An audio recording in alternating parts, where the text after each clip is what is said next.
Good morning everyone, welcome to the current affair classes. तो आज हमारी क्या डेट है? 19 दिसंबर। आज के इम्पोर्टेंट टॉपिक्स को कवर करते हैं। पहला टॉपिक है Moldova science international solar alliance framework agreement. तो मोल्दोवा ने क्या किया है? साइन किया है इंटरनेशनल सोलर अलायंस फ्रेमवर्क का जो एग्रीमेंट है ना। तो अब मोल्दोवा के बारे में जानते हैं। सबसे पहले मोल्दोवा क्या है? एक यूरोपियन कंट्री है, एंड ईस्टर्न यूरोपियन कंट्री। और यहाँ पे न्यूज़ में क्यों है? क्योंकि ऑफिशियली साइन किया है फ्रेमवर्क को। ठीक है। और अब ये जो हमारा इंटरनेशनल सोलर अलायंस है, यहाँ पे हमारा क्या एम होता है कि हम लोग रिन्यूएबल एनर्जी सोर्सेज को क्या है, इम्प्रूव करें, जिससे हमारी डिपेंडेंसी, जिससे हम निर्भर हैं किन पे, नॉन रिन्यूएबल सोर्सेज पे, फॉसिल फ्यूल्स पे, उनसे हम क्या कर पाए, चेंज कर पाए अपने इंटरेस्ट को। और अब जो हमारे पास अदर रिन्यूएबल सोर्सेज प्रेजेंट है उनकी तरफ क्या है, ज़्यादा फोकस दे पाए, जैसे wind energy, solar energy, tidal energy. तो अब यहाँ पे सोलर अलायंस से हमें क्या मिल रहा है? सोलर एनर्जी, जो किससे मिलती है? सन की रेडिएशन से मिलती है।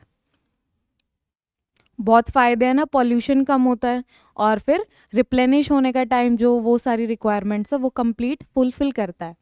बैकग्राउंड क्या है इंटरनेशनल सोलर अलायंस का? कि इंटरनेशनल सोलर अलायंस फ्रेमवर्क जो एग्रीमेंट है ना, ये फोर्स कब मतलब इम्प्लीमेंट कब हुआ था?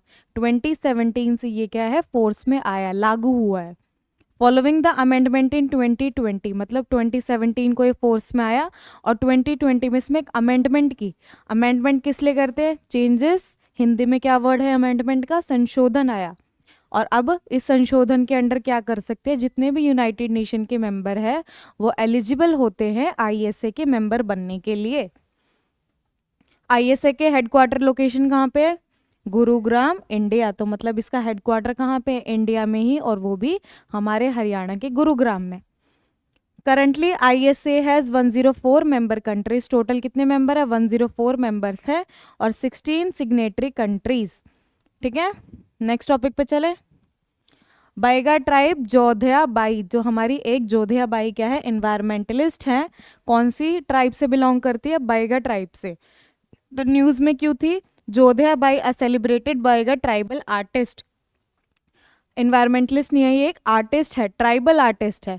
पेंटिंग्स, ये सारी चीज़ों का इनको शौक था, और इनको क्या है, पद्मश्री, सिविलियन अवार्ड्स होते हैं ना हमारे, पद्मश्री अवार्ड भी मिला है। रिसेंटली इनकी डेथ हो गई है, मतलब हमने एक ट्राइबल आर्टिस्ट को, एक अचीवर को क्या है, लॉस हो गया हमारे यहाँ से। Passed away at the age of 86 after prolonged illness, मतलब इनको बहुत लंबे टाइम से बीमारी थी, जिसकी वजह से इनकी डेथ हो गई। क्लासिफिकेशन, अब यहाँ पे जो ये बाएगा ट्राइब है, ये क्या है, हमारे पर्टिकुलरली वनरेबल ट्राइबल ग्रुप्स की कैटेगरी में आता है। मतलब वो ग्रुप्स जो थोड़ा क्लाइमेट चेंज, अर्बनाइजेशन या फिर अदर एक्टिविटीज़ के वजह से खतरे में है, तो ये ट्राइब उस कैटेगरी से बिलोंग करता है। दे प्राइमरी रिसाइड इन छत्तीसगढ़। तो अब ये जो ट्राइब है, इसकी लोकेशन कहाँ कहाँ पे है, कहाँ कहाँ पे ये ट्राइब प्रेजेंट है?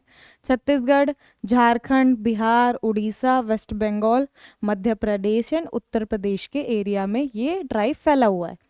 Jodhiya Bai was pivotal in bringing international recognition to Baiga tribal art.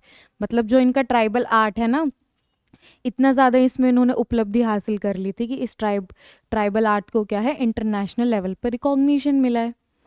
She was honoured with Padma Shri in 2023। तो इनको पद्मश्री कब मिला था? 2023 में मिला था, for her exceptional contribution to the field of arts. Arts की फील्ड में इनको एक्सीलेंट कॉन्ट्रीब्यूशन मिला है। तो ये जोधा भाई किससे रिलेटेड है? आर्ट। इसी तरीके से एक और ट्राइबल वुमेन न्यूज़ में थी, इनके बारे में पढ़े, तुलसी गौड़ा। तुलसी गौड़ा क्या थी? एक एनवायरमेंटलिस्ट थी। जैसे वो आर्टिस्ट थी, ये क्या थी? Environmentalist.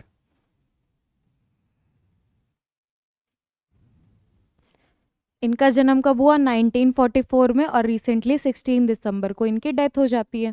Tribal women for Karnataka, कहाँ से बिलोंग करती थी ये? कर्नाटका से बिलोंग करती थी। और कौन से ट्राइब से? हलक्की ट्राइब से। जैसे कि वो कौन सा ट्राइब था? बाइगा ट्राइब था। तो ये ट्राइब कौन सा है? हलक्की ट्राइब है। इनको क्या बोला जाता है? Encyclopedia of the forest. इन्होंने अराउंड 30,000 ट्रीज का प्लांटेशन किया है। मतलब एनवायरनमेंट में इनका कितना अचीवमेंट रोल है। और इनको हर्ब्स, मेडिसन्स, सैपलिंग्स, मतलब इतने सारे प्लांट्स की डाइवर्सिटी की, स्पीशीज की नॉलेज थी।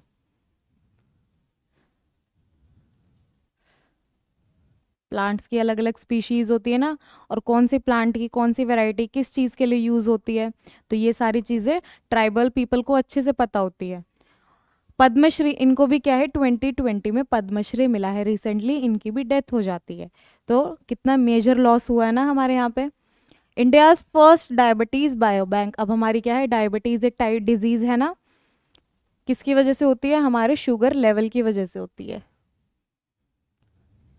और इसको एग्जैगरेटिंग फैक्टर्स अलग अलग है, जैसे आजकल स्ट्रेसफुल लाइफस्टाइल। तो अब यहाँ पे डायबिटीज़ के लिए एक बायो बैंक मिला है। जैसे हमने बायो बैंक उसके ब्लड के बारे में तो सुना था, लेकिन डायबिटीज़ के बारे में ब्लड बैंक हमने पहली बार सुना है, बायो बैंक। तो यहाँ पे न्यूज़ में क्यों था, इंडिया ने क्या किया है, इसका फर्स्ट डायबिटीज़ बायो बैंक को एस्टैब्लिश किया है।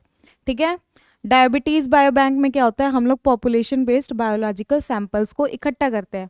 अब हमारे हर पॉपुलेशन के अलग अलग सैंपल्स हैं ना, तो जिन पीपल को डायबिटीज़ है उनके सैंपल्स को रखते हैं यहाँ पे बायो बैंक में, स्टोर करते हैं।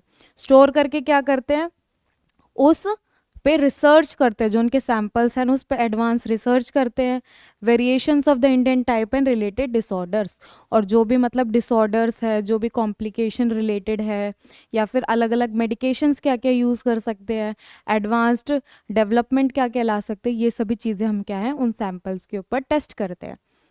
सेटअप बाय मतलब किन किन ऑर्गेनाइजेशन इंस्टीट्यूशन रिलेटेड हैं, जॉइंट कोलैबोरेशन है किसका, Indian council of medical research ICMR का और मद्रास डायबिटिक रिसर्च फाउंडेशन का जॉइंट कोलैबोरेशन है, मतलब दोनों ने मिलके कोलैबोरेट करके आपस में साथ में क्या है ये बैंक को सेट किया है।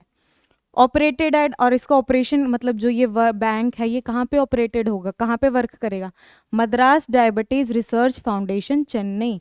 तो मतलब ये जो हमारा रिसर्च फाउंडेशन है इसकी लोकेशन कहाँ है, चेन्नई। और चेन्नई कहाँ पे आता है, तमिलनाडु में। अब रोल क्या है, it is design to collect करेंगे, प्रोसेस मतलब उसके ऊपर वर्क करेंगे, रिसर्च करेंगे और फिर स्टोर करके रखेंगे, बाद में डिस्ट्रीब्यूट कर देंगे बायोलॉजिकल सैंपल्स को टू एडवांस डायबिटीज़ रिसर्च। मतलब अगर कोई और इंस्टीट्यूट भी इसके ऊपर रिसर्च करना चाहेगा तो वो सैंपल्स को आगे पास ऑन कर देंगे। लास्ट टॉपिक है central consumer protection authority. Central consumer protection authority news में क्यों थी, क्योंकि सेंट्रल कंज्यूमर प्रोटेक्शन अथॉरिटी ने क्या किया है, 45 नोटिस इशू किए हैं कोचिंग सेंटर्स को, और इम्पोज किया है पेनल्टी ऑन 19 कोचिंग इंस्टीट्यूट्स। मतलब कोचिंग इंस्टीट्यूट्स को पेनल्टी लगाई है और क्या है नोटिस इशू किए हैं।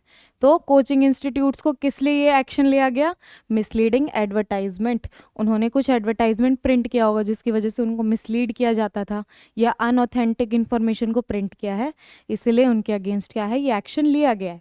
It is a statutory authority. Statutory authority का मतलब जो किसी पार्लियामेंट के लॉ या फिर रेगुलेशन के अंडर एस्टैब्लिश हुई है,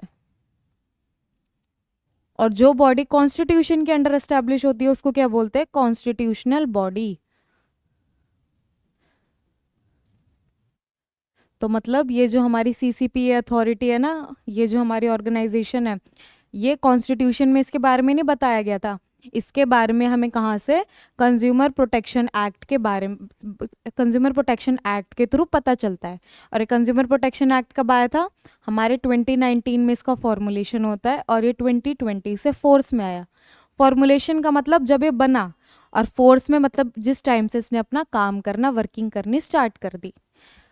एम क्या है कंज्यूमर प्रोटेक्शन अथॉरिटी का, कि यहाँ पे रेगुलेट करेंगे matters in relating to violation of right of consumers. अब जो हम लोग उपभोक्ता होते हैं, जो सर्विसेज गुड्स को खरीदने वाले होते हैं, उनके साथ आजकल कितना ज़्यादा मतलब एक्सप्लॉयटेशन होता है उनके। अगर हम लोगों को ये डिफेक्टिव प्रोडक्ट मिल गया, हम उसको रिटर्न करवाने जाएंगे तो कई बार वो लोग रिटर्न नहीं करते, रिटर्न नहीं लेते ना उसका, या फिर हमें क्या है इन्फीरियर क्वालिटी का गुड्स दे देते हैं, या फिर हमें फॉल्स प्रोमिसेस करते हैं, मिसलीडिंग एडवर्टाइजमेंट प्रिंट करते हैं, तो कंज्यूमर्स को उनके राइट्स के बारे में अवेयर करवाया जाएगा। उनको अनफेयर ट्रेड प्रैक्टिसेस से, मतलब उनके साथ जो धोखाधड़ी होती है उनसे बचाया जाएगा, और मिसलीडिंग एडवर्टाइजमेंट से उनको क्या है, फ्री करवाया जाएगा। यहाँ पे मिनिस्ट्री कौन सी इंपॉर्टेंट मिनिस्ट्री कौन सी है, ministry of consumer affairs, food and public distribution.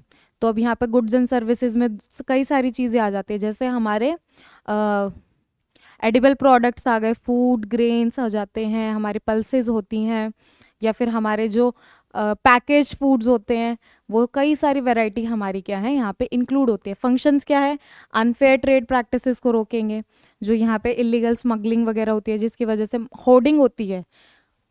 Hoarding का मतलब क्या होता है,